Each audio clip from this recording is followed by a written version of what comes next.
കുളത്തൂപ്പുഴയിൽ കൗമാരത്തോടും ആര്യങ്കാവിൽ നവയൗവനത്തോടും അച്ഛൻ കോവിലിൽ ഗൃഹസ്ഥാശ്രമത്തോടും ആരണ്യക്ഷേത്രങ്ങളിൽ നിന്നെ കണ്ടു.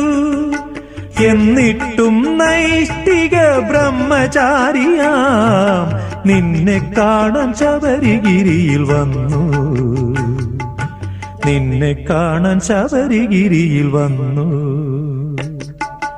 കാശിനാഥനെ വണങ്ങാനായില്ല, കൈലാസത്തിൽ പോകാൻ കഴിഞ്ഞില്ല.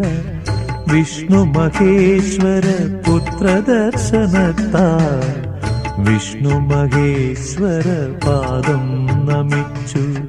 കാശിനാഥനെ വണങ്ങാ